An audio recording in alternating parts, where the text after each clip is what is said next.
Powered by the Montana Television Network. This is the 10 o'clock news on Q2, Montana's news leader. Hello and good Sunday evening, folks. Thank you so much for closing out your weekend with us and our crew. I'm Dustin Klemann. We're going to talk about the solar eclipse in just a moment. But first, President Donald Trump concluded his working vacation today, returning to Washington after an eventful 2.5 weeks. Seth Lemon has more from Washington on how the president is trying to turn the page and move forward. President Trump touched down in Washington Sunday night after a 17-day working vacation at his golf club in New Jersey.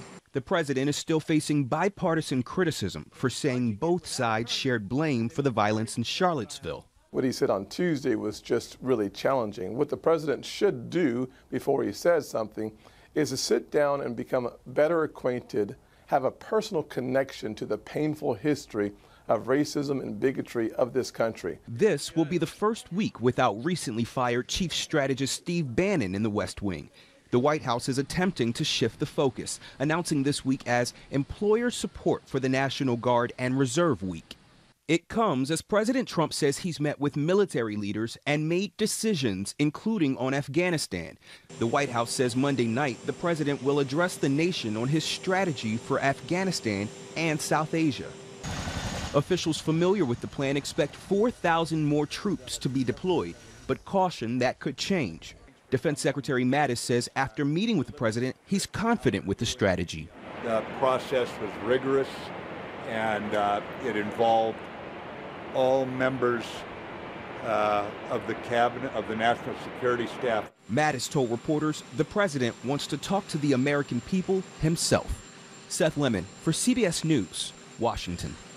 Meanwhile, North Korea is issuing a new warning ahead of U.S.-South Korean military drills. The annual exercises getting underway on Monday are seen by the North as a test run for invasion. A North Korean government newspaper says that the drills can push the situation into nuclear war. Well, it's the moment the world has waited for decades. A solar eclipse will make its way across the United States tomorrow with much of the Northwest in its path. And while Montana will see a nearly total eclipse, Casper, Wyoming will be home to a total eclipse itself. That's where we find MTN's Ed McIntosh and science teacher Craig Beals with more. We're here in Casper, Wyoming, the site of the total eclipse, or at least along the path of the eclipse. And we've been dealing with thunderstorms here this evening. Craig Beals is with me, Montana Teacher of the Year in 2015. We're here to talk some science because this is going to be one of the most photographed events in history, but we have very unique pictures. Yeah, we're very, very lucky because people are going to be taking pictures with their phones and with their cameras all over the place. But we're here with FLIR, makers of infrared cameras. And so they've got a big camera here that uses a lens like this that can see infrared, it can see thermal, it can see heat.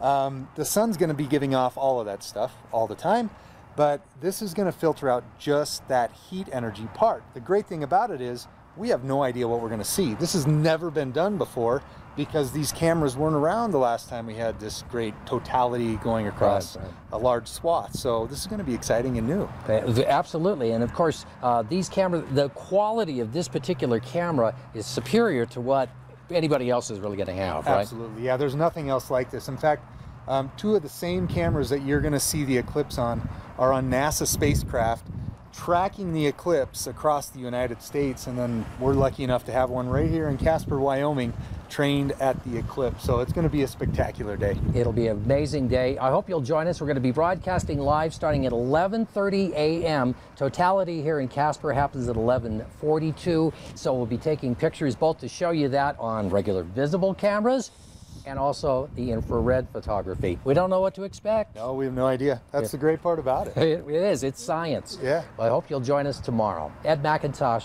for MTN. The future is now. It's a perfect reason to stay tuned to Q2 News. Our coverage again begins at 11 a.m. with a special report from CBS.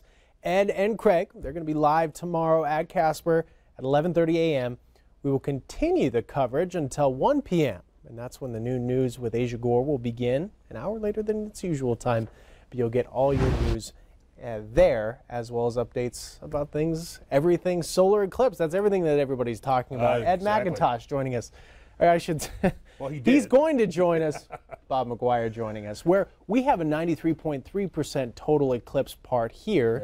Yeah. But you're talking about cloud cover that could spoil that a little bit, yeah. Ed already talked about thunderstorms already today in Casper. Well, let me show you what we expect. This is the latest computer models for cloud cover. And as you notice, it is overcast in Billings right now. Casper, they've had the showers kind of come and go, so at the moment they're partly cloudy. But here's what we'll see tomorrow morning at 6 a.m. Casper in the clear, Billings kind of cloudy. And you'll notice we're looking at some cloudy skies rolling in. But don't worry, because by the time the eclipse begins at 11:30 or so, when we get close to the totality, it's going to be clear in Casper and it's going to be clear in the Billings area, and the weather will be nice. Now, if you're going to be looking at any of these eclipse, here's some safe ways to do it. There's a direct method and indirect method. You can use welder's goggles. They're good. Use some approved viewers if you can look at them directly, or indirectly you can use like a telescope where it projects the eclipse onto a piece of paper, or the same thing with a pinhole in a box. You can use that same thing as well.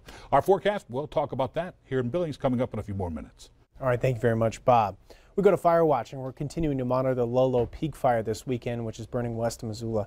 Officials say the fire's growth slowed on Saturday and is burning almost 32,000 acres. Calmer weather Saturday prompted officials to lift mandatory evacuation orders for some residents. Those individuals were allowed to return to their properties for short periods of time with deputy escorts. Other evacuation orders and warnings remain in place for thousands of residents in Lolo and Florence because of that fire. We'll be monitoring it.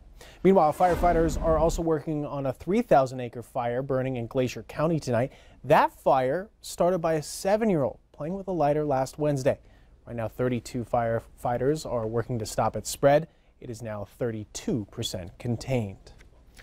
The Lodgepole Complex fires began July 19th and burned more than 270,000 acres, and also burned plenty of land for ranchers and cattlemen. Q2's David J. reports on a workday yesterday to help a family in Garfield County. Volunteers replaced burned, damaged, and destroyed fencing for the Petersons on their ranch near Mosby in Garfield County. When you have people by this numbers come to help you, it's awesome. It's amazing. They come from everywhere and just to help us out. So it's a great thing. And the Petersons have a lot of fencing to replace on the exterior of their property.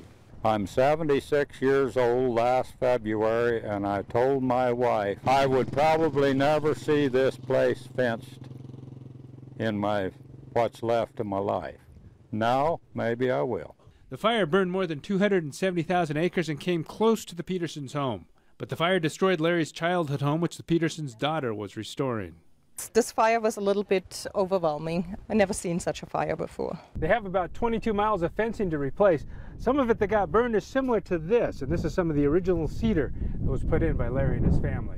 This was actually the sad part for him to see, because his grandfather and uncles and his dad and himself, they put up most of these fences. The Breakfast Flakes, with the help of people making donations, celebrated the day of installing fences with about 200 volunteers. Everybody that's here today is here because they want to do something nice. They want to do something neighborly.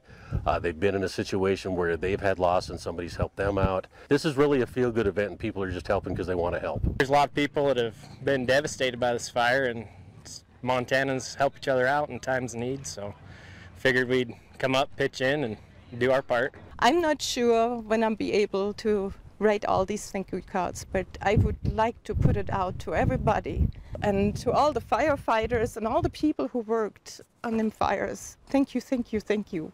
In Mosby, David J., MTN News. Thank you very much, David. 200 people gathered on the top of the Billings Rim Rocks today to participate in the 4th annual Warrior Run. Proceeds are used to help veterans in the Billings area with scholarships for school, food, and medical help. Everyone running in the race was given a yellow ribbon.